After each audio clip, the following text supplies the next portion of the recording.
maa caman ɲɛ b'a la Suède ka ambassadeur b'an fɛ yan n'an b'a fɔ o ma ko Dimitri Kuleba a gɛnna ka tile 2 d'a ma k'a ka Mali to an ye mais maaw b'u yɛrɛ ɲininka k'a ye mun kɛ mun de kɛra mɔgɔ caman bɛ ka ɲininkali kɛ f'a kun ka ɲɛfɔ mɔgɔw ye ni ni ɲɔgɔn décision ba taara a kun ka ɲɛfɔ mɔgɔw ye bɛɛ ka lamɛn n bɛna kun fɔ maliyɛnw ye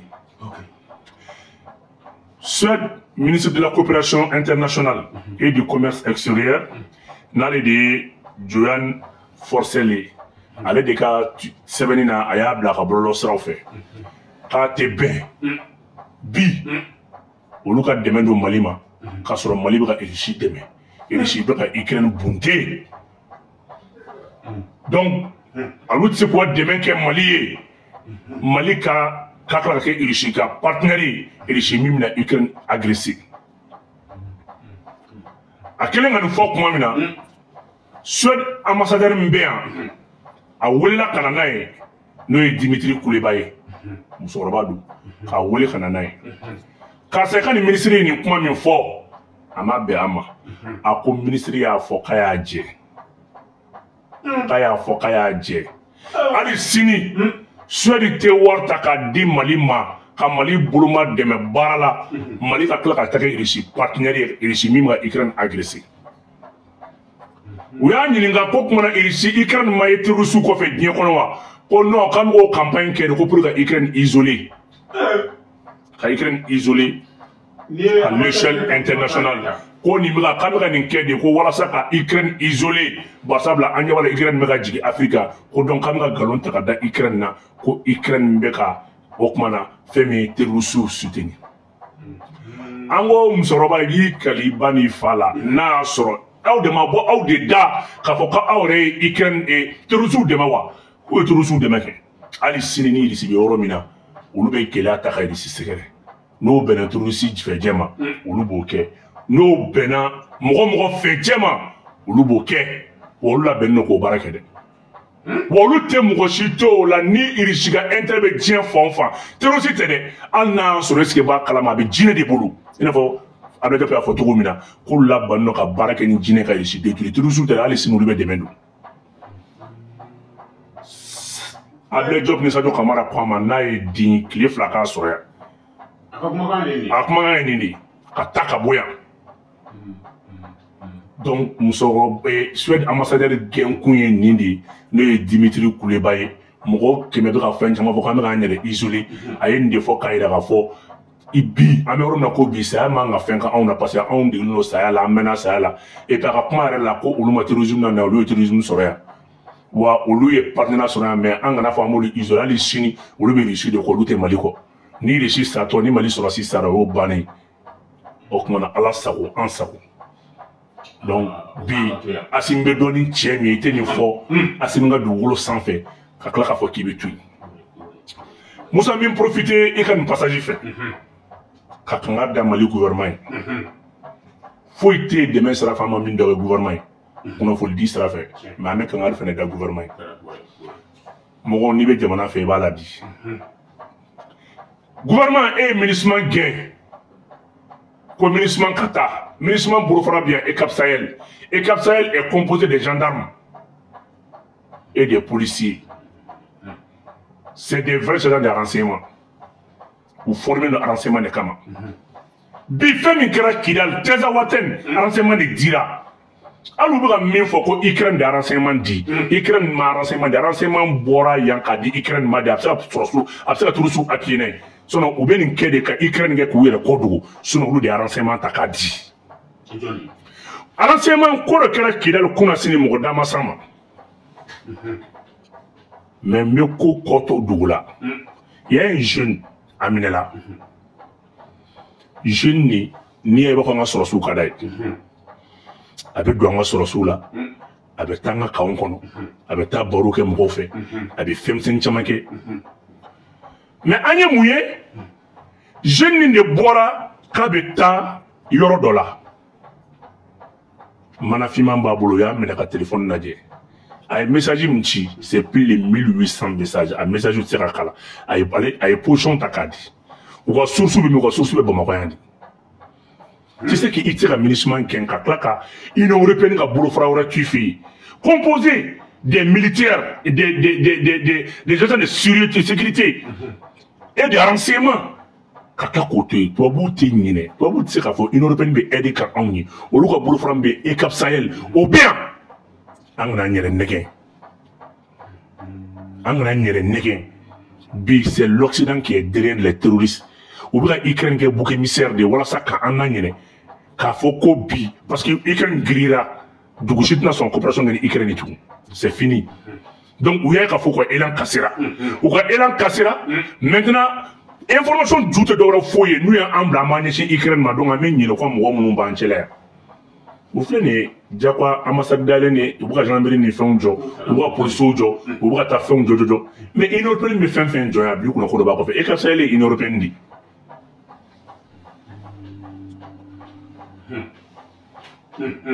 Et érosion fort, moi quand t'as Google qu'on aurait érosion fort dit qu'à la j'ai. Européen ka fait le dos, gendarme de dos, be do Google, on les appui du tourisme ni intervention bande non que farafina jamana oka. Moi quand t'as érosion fort quand t'as qu'à j'ai. Ko Johnny ni érosion fort be bara la farafina qu'on la italien bora kanya fort. N'tena roto fort pour ngena c'est tribunal la tram. Pourquoi donc malien beka do Google qu'on érosion fort, conseil une intervention que là. Johnny érosion fort appui kana intervention que Mali centre là. Dans les plateaux de Dogon, aïe, il y a des gens qui ont ministre qui a un ministre boulot farado, maintenu fi. Et une européenne et ou ka boulot farado mibé nous et Cap Sahel. Et Cap Sahel sur les policiers ni gendarmes mondiaux. Sur ce qu'on t'a connu. Mais sur une policier gendarme qui a barra for c'est le renseignement. Au renseignement, quel est fait en bina ou les qu'il a fait kono qui donne. Tiens, qu'il dit. Malika n'a ni bête rompu. Ni on a bien profité, mais j'en mérite déjà croire il faut. Mais il y a des déjà Kundo, Jumen Kundo. Comme la sécurité militaire de Kuna. Wallahi, c'est un vrai général. Tout le monde, même j'en mérite Kuna. C'est l'un des officiers valeureux. Mais à Minen Dibrato Dogola, où l'ordinateur doit dire, il y a un ordinateur qui est en police généralement. Ou bamboulement de mais il fait taper à l'écran document confidentiel fait ni à taper naï est-ce que va calmer au bas de ça ou discuter du monde doit qu'on a donné le temps ou fait dans ama quand on a le boulement de me fouler on a imposé douane serveur au barak qu'on nous sauter m'raquette ou sauter m'raquette aïe n'allait pas comme tu dis nous est à taper à bitiga à sur la rôle il a donné au sécuriser l'intérêt. Nous économiquement, il a bilan financier, il a bilan bouboulé, il a état de santé économique bouboulou. Tiens, n'a mais quelqu'un, on a un bédi. Bien, on a beaucoup de gens qui ont un peu de gens qui ont un ministre qui a un Cap-Sahel. Il y a des Suèdes qui ont fait nous et Cap-Sahel qui nous dégagent la forêt Cap-Sahel. Nous nous voyons à Donamuna. Du moment qu'on va intéresser en tout. Donc, une belle langue qui est mis en renseignement.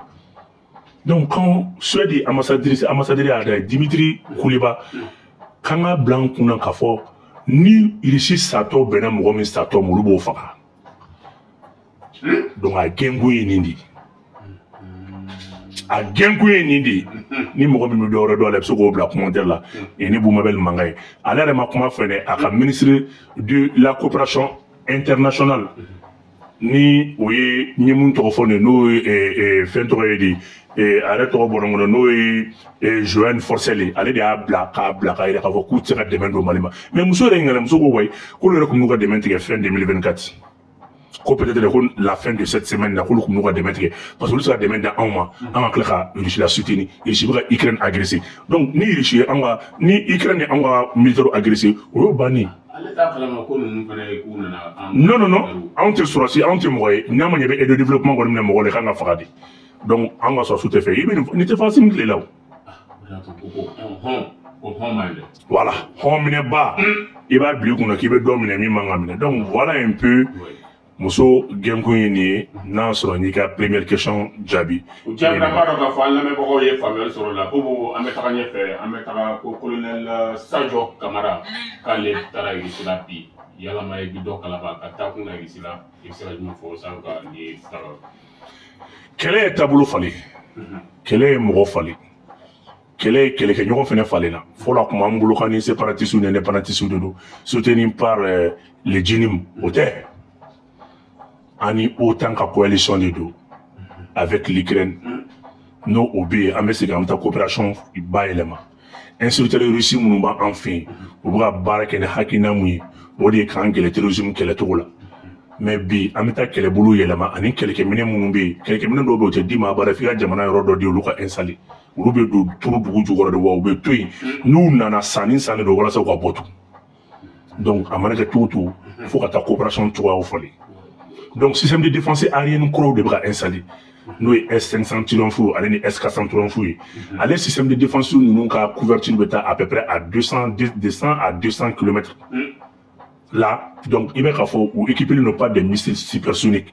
Aux missiles moubés, ou l'objet que ça veut dire fin, parce que autant de la mine qu'il s'est dit que ça répliquer en cas de missiles ou de fin.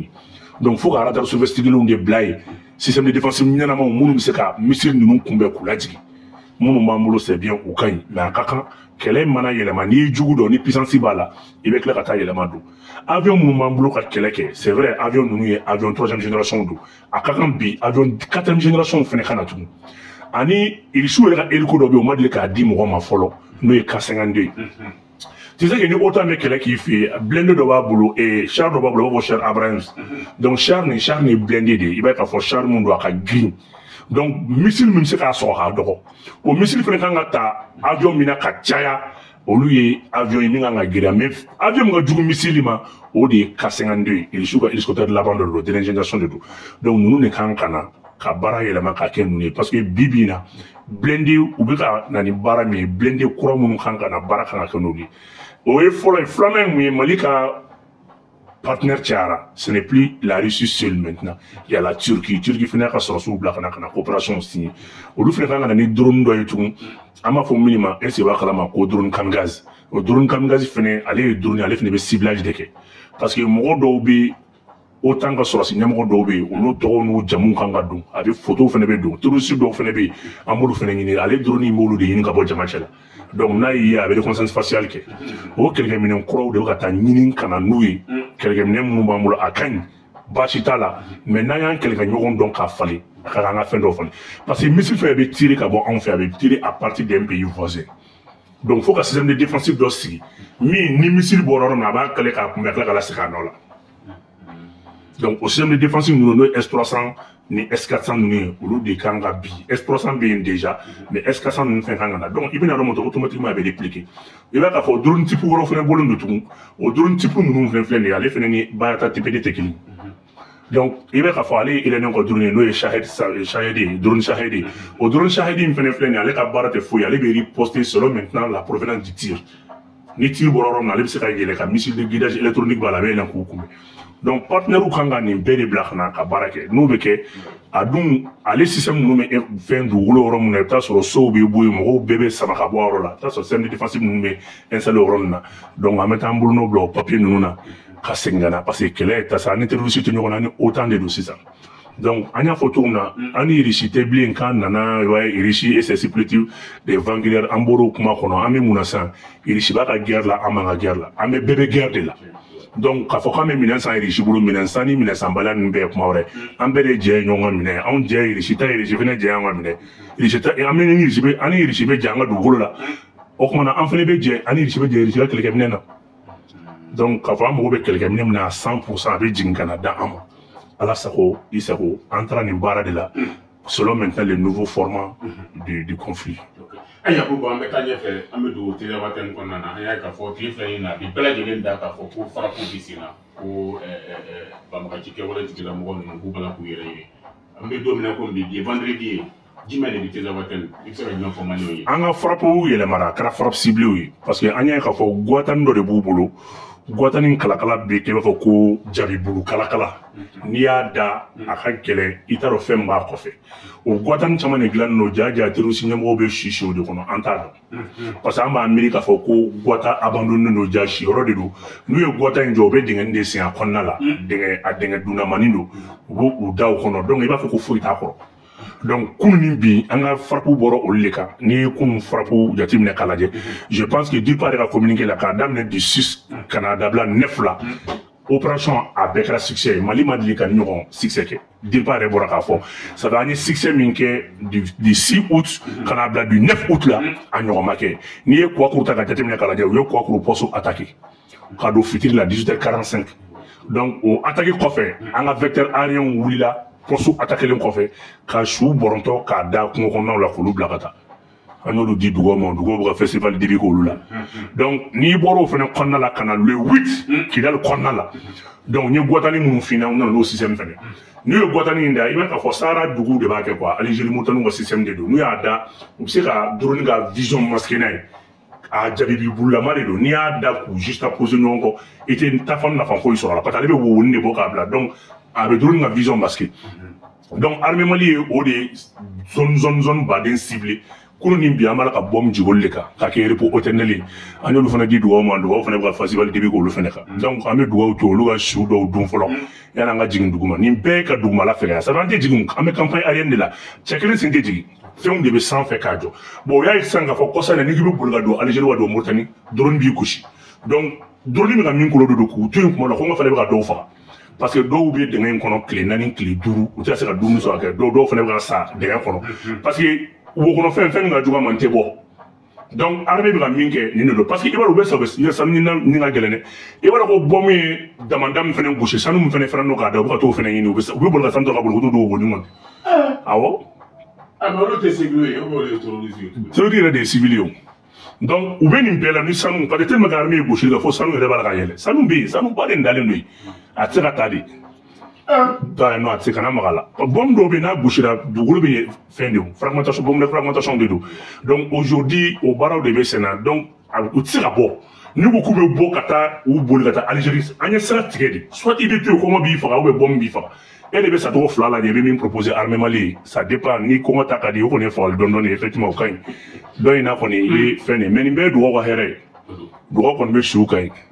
Voilà. Mais vous, moi, je ne sais pas si vous avez est-ce que l'Ukraine peut être transporté en fait, c'est un peu quel est mon attaque même il finit, quel est mon ajout, quel est qui joue dans le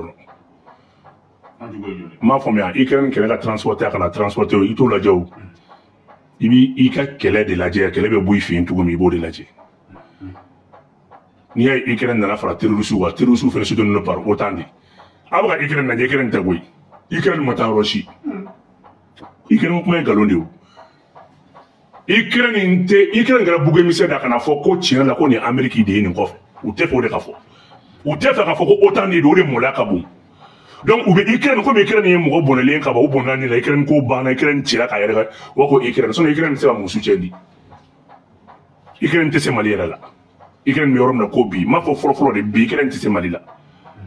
Donc Ukraine est rom na ça ne va pas, Ukraine a armée détruit la 80%. Mais minam mun dire Ukraine mo fait détruire là. Donc c'est ça Ukraine me c'est pas mon soutien dit, Ukraine compte ma fou fo de.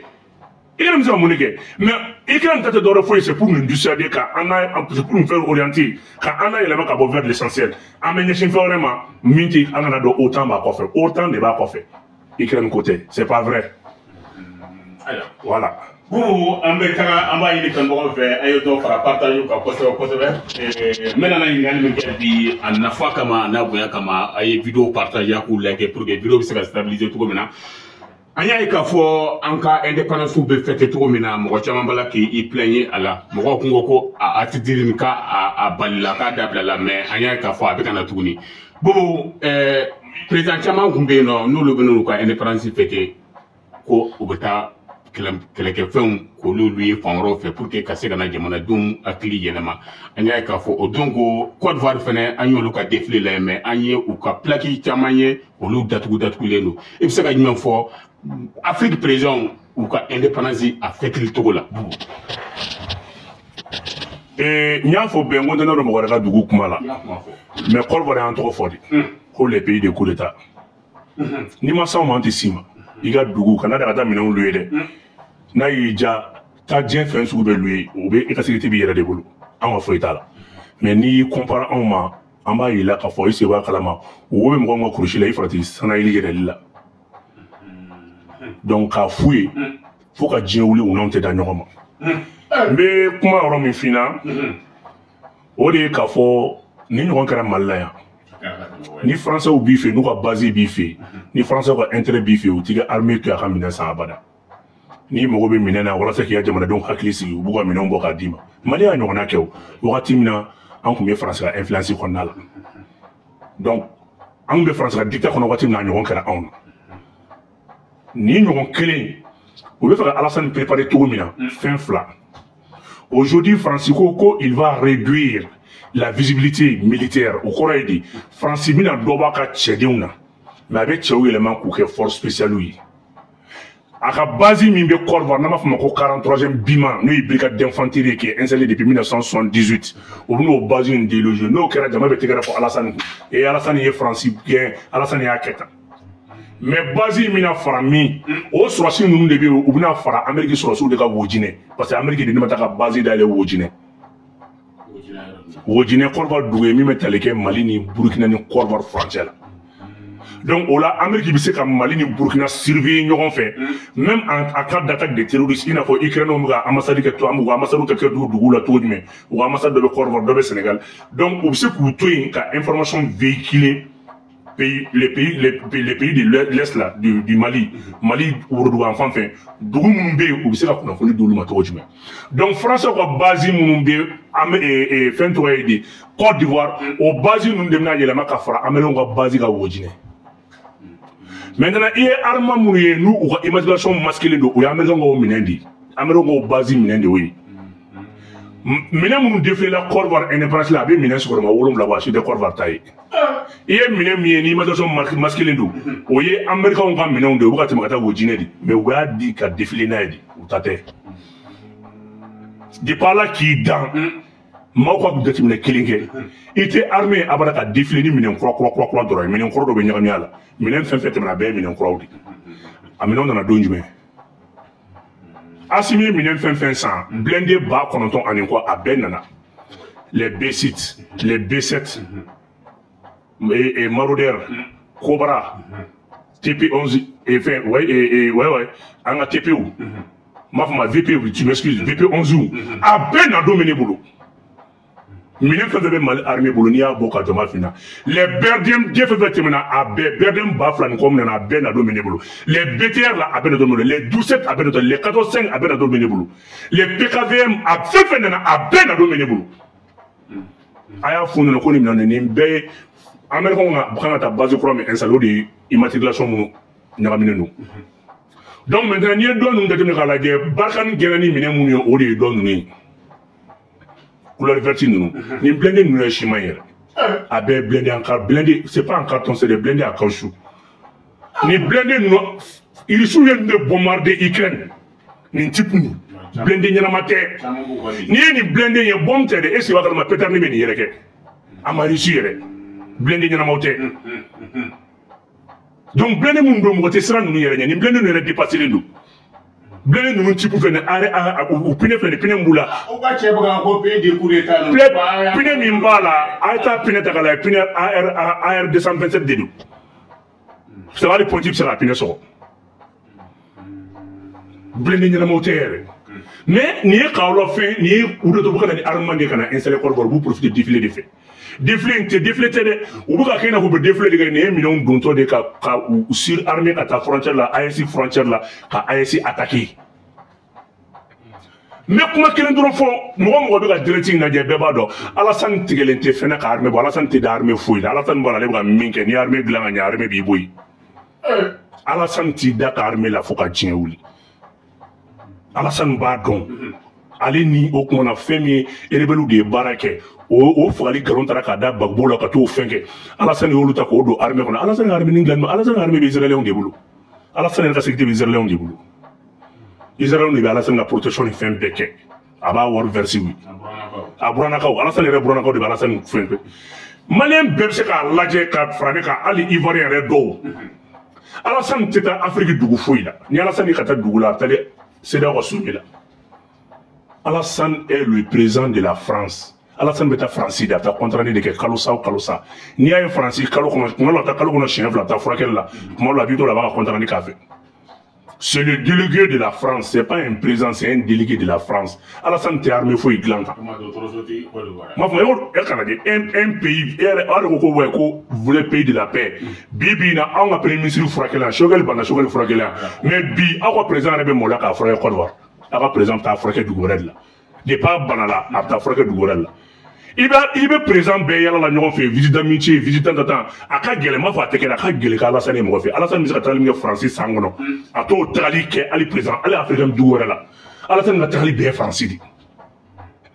Il a été installé par la France, il travaille par la France, il est au compte de la France. Alassane bien Francis de droit, t'as contre-indiqué. Il était Alassane une visite d'amitié, une visite de travail, ou bien, capta mon refus, enfin. Alassane d'Alenta Carmela, les fitines, comment t'as capté Milan sans l'armée. Ni ya mi beni ngedon ngarme ni ya mi beni mbese ta imune ba melko ngol na base de drone dalay fi ni bebe bolo déjà minen nunu mo ko ngolo ka barake ma jena tigela ni mobili bakelen san iba avion nani san afara o jako yayi iba avion non il mo se mobili sa geta avion san appui ni ya me mobili be chileke e avion ko ina ni minen nunu be autant qu'à force spéciale nga installé au mineur de dos ani chinois comme mineur d'obala alors ni au comment on fait mais moi ka défilé balta marfachila a bega jeti bolondo ati alors tan dalinde mo chila ma arme ça fait ka défilé a bega arme des armes a bega munition bolondo ala et même mo ka défilé ni au lieu wa section bois mo yiri frotigi nu marfate yiri do o wa yiri tigala o de munu buga yiri mange nunu frenga lu be défilé la olu yanga jokala nui donc au bre kala au début bolo ka afin Alassane dalente ma la ka be défilé ke ni marfa be placer sekati aya be décharger ni be amelo ngami no bugata u ba la fin défilé bugo to kani armée autant ka kambe wojine bugata ni blende ni may immigration masquée donc nous oui France ou armement oui les BTR là allez ni on a blindé mon oui France ou oui c'est une manière maintenant kata ou ka kangona fois maintenant faut que américain ou minem ga digi kon war kangono be bo kalama kata be filmer ah ti américain rek ka cargo boraka minem badin ci kon war c'est ça donc mo be bo kalama mais donc il va la do défiler ne fait camion na tomato kata bla il va donc ka fait parce que Amérique 65 millions de dollars dédiés pour avoir maintenant cette base de drones donc on a tassi wojine pour le service de renseignement, donc France va baser Mimbi, au lieu de la France américaine, donc faut que France va rentrer là. Nous, quand on a Alassane, non, Alassane a pu rompre la relation avec la France dans ma finale, non, Alassane c'est la souveraineté. Il m'a défilé là, il m'a dit, il m'a amené l'armée Manouna. À Chita Alassane, c'est juste Alassane Messera, l'élection gagne tout, n'a pas beaucoup, Alassane est français, gagne car armée ça. Il va aller sur quoi d'Alassane est devant, on va aller sur Taïtien. On va mignon, on a qu'à Alassane est devant, à Tissi. Donc, à Foydron, c'est pas fait français ou comme il dos, aller américain ou comme il dos. Faut pas tableau à base de remédier à te mettre au numéro parce que nous qui mettons à Djinkalgo la Bobeka Kalama, ou bien nous servir dans l'enseignement à bas filmer, à la fois, autant réveiller armée, Côte d'Ivoire, donc, on va bon, comment c'est ta polémique, voilà. Donc, vous profitez de défiler, nous avons terminé un courant, nous avons tout là. France, Américain va baser qu'on a. Aïe, bon, on est bien dans ça. Aïe, on va continuer Moussa Maraï. Aïe, il y a faux, premier ministre, premier Moussa Maraï, allez pour la bande, c'est le drogue. Quand faut avantage d'ouvrir, quand Adjana ou le Coca, quand il y a une situation là, aïe, il y a faux population femme il y a un comment on peut gagner ça ensemble à Polo. Vous m'avez fait la campagne. À quel wakati ani il va couler tout dit. Et alors Moussa Maraï cadné mal politicien bella. Ah. Moussa Mara kadine kuchu parce que politicien bébé mo wadati hakilima Moussa Mara ta do ko hakilere be maliana parce que muna kodo be ba ke ko lay hakilima dugula ko ci so ngake e Moussa Mara e kalo kononton sa kele ne premier ministre là il est s'entend que avantage uta on s'entend qu'on a la Moussa Mara de élection commencer là aya don EJ parti politique à rencontrer. Donc, tôt ou tard, l'élection sera. Qu'est-ce qu'il faut? Mettre un malien, nous fait tout les canards. Parce que, bi, à l'air de boulot, peut-être que, n'étiqueter tranchant fait ce qui dit dans les décans. Même si c'est les malien, moi. Et nous, préfet, nous sous-préfet, nous, Tora, Kidal Tagala. Kafoni Kouini, avantage ni. Nebe Geno Kata verso Somo, Yokundo Kodoi. Al n'a que l'autre d'un mois, tant sur le calou la oufa, oufa, pension. Kafokunte Kodoi. Préfet ne souffre pas, ma belle forêt. Je ne parle pas toutes les victimes de son voyage. Akakou yo doron. Bon, ne djeranga 700 000 encore. Aye ni kla. Préfet ni sous-préfet Madouri. Akakou bewa moins. Kalo. Ne djeranga waka verser nouni. Par sabla. Comme kera, ou sera déni. Aye ni fara ou fauka indemnité. Il de la kamé donjume. Kaya ye kafo. Moi, mais quel est minabi? À cela, mon frère, c'est à partir du voyage de. Nous avons voyagé de la année qui dans le perdu, car Robert perdu. Maman, récupération là. Asi mon barad là. Anya wari min do kidal la ni kuna soro biko kidal kumambulu. Quand on me a terusu gen, ça soit sur rien terusu gen pour Algérie. Mais bien, ça veut ou mena kidal ou s'entendre, ça veut dire Barkan ni fait. Et même le contrat fait la John a signé. Aïta malin on y a John et Nimbe signé. Tous les contrats qui ont été dénoncés, la John a signé. Oh, et s'entendre avantage ça va t'aller là. Et au Robert de l'état fort. Il va t'en faire s'entendre sur un bon nom fangala. Ni tranchons bana, qu'à s'entendre, en fait, il y a un avantage ou quoi. Allez, ma d'acoté, allez s'entendre avantage ou ta. Oh, allez, ma demande de difficulté là. En bas, faut qu'à Wallimandon, n'ania que à bana. Il va tout le monde pousser pour la qualité. Parce qu'il y a un gars qui a CMT, moi, il me dit que je vais me non, avec la mio, 700 000 fouilles avantage nous. N'est avantage in Bekala. Et à la donga d'Abraham, président Kororo, Massa, Prémis, Kororo, Massa, Moka Fengue. Avantage in million francs donné. Mais Mungo Munamu. Bah, I told Tagala million francs in donné de Sachi, à Kana Fabina Sokmala. Chebram, ok, Demseni, Kamala, Angela, Fenke. Arabaro Mindo.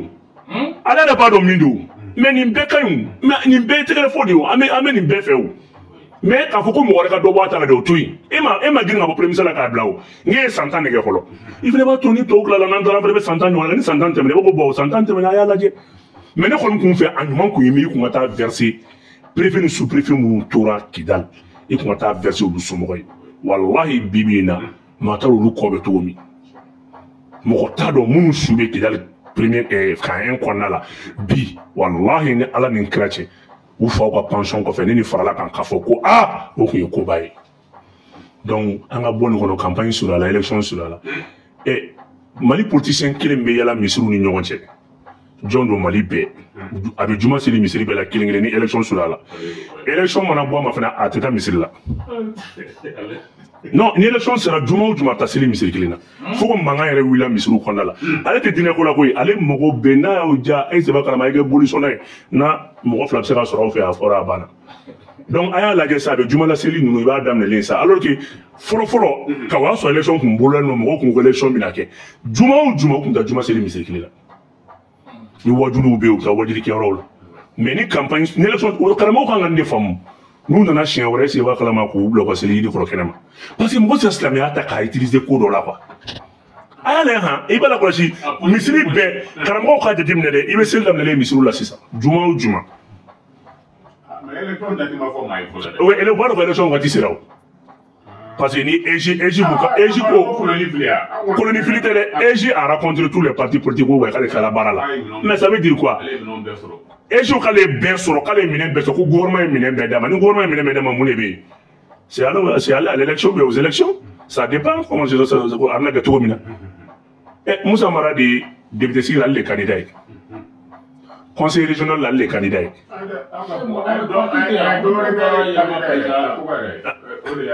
Non, ils vont partir président au candidat. Et l'élection fait pour Mbora Mali, qu'on a fait le président civil, la cata, député civil, la cata, maire civil. Mais au Kilemia, femme béalé. Et on a Hassan de Medjeka à la fin War Faranyanga. Il m'a dit qu'il y a Hassan Fode. Hassan Siribi. À chaque copie de Moulin. Un fois mon bédi, mon bédi, Moussa Marade, Hassan Dedou. Akilente. Wa Hassan Bolin débuté à la Hassan na CNT, on a Hassan Kumaka War versé ni avec un salaire de CNT salaire de. Yo ama fo la ko CNT war ka chawo waso Hassan Kumaka wardi ale ma ko CNT sara ka chawo mo Hassan Kumesran CNT wardi Hassan Sidibé a été à interview ko ne Boumabel de a foyi ou fera ko ka war fara nyonga Moussa Mara kilma kilma warte tiens ne te fera do Moussa Mara ko Moussa Mara kilma Mali ke iba fo c'est fouille aller nyebe fena a se ka mo so to ma ngila fe ba la gila sono bini mo kanga France ou lebu ku fen ame kollo fena bibina be so la mi fe malien be ba khalam ntena nyere bla ko la ou combien projet mon financer Hassan Dedou a chef copie bien attention trop fort ou quel a débuté à sur ali prochain projet hakila bor Hassan de la Hassan Sidibé de a faux couteau campagne na ko muna kanté djede ka ana et salaire di jeune ma ko projet financier ko na atandi mo de ko Hassan ya ndo kumbala na ne Hassan ou quel a 3 mois sur l'assemblée qu'on a la et ko ndo bendina ndado la ko fo moto ou continuera barre en fait Hassan nana CNT là, Hassan qui me CNT word de taka par saranaï. Mais nous t'as qu'un calé qui le trouve fou. Oh, do CNT mo sera comme manja. Parce que do CNT n'a pas balé quand. CNT word dans les faits.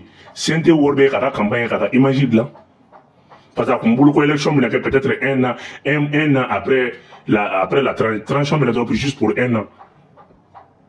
Donc barabe ko mekana avec Clinton alors que Hassan ga warba la ne te kuma de ay ta Hassan no fait la fe boka Hassan ni nga ko Boumabel di kuma fo awi chaque copie bi ne boule nous yon wole tribunal la medan chaque copie fenen ata ira non ni ne wole tribunal la medan ni nga chaque copie dal jini te politique kele kuma mun kesse bona mali niveau ko bon politique kele no ba mete sa wote no kele la nani kuma ni ne tara mɔgɔw kaburu lajɛ o ne y'a ye tiɲɛni min kɛra o aw b'a fɛn fɛn fɔ tiɲɛni min kɛra ne y'a ye o Kidali ne taara ka taa tiɲɛni kɛ n'o lajɛ visite min kɛra Kidali su minnu bɔra ne taara lajɛ hali u ka anniversaire a bɛ ka kɛ bi ya hali su ninnu ka anniversaire bɛ ka kɛ bi ya voilà ne bɔra an ka cɛsiri ninnu n'a ɲɔgɔnnaw de la sous préfet ni préfet minnu ka kɛra cogo jumɛn n'ale bi ne tɛna n da don nin fɛn na mais a y'a fɔ dɔrɔn n'i ye dɔ bɔ i ka sara la a banna n'i ye dɔ to ka avantage ka ca ni nin bɛɛ ye dɛ mais n'i jɛra min kɔ a ka ɲi faso dɔ ɲuman de don a bɛ fɔ a la o mais k'a fɔ ko mɔgɔ wɛrɛ ka dɔ bɔ a ta la an b'a to n'an fɛnɛ bɔra fanga la ka san 10 kɛ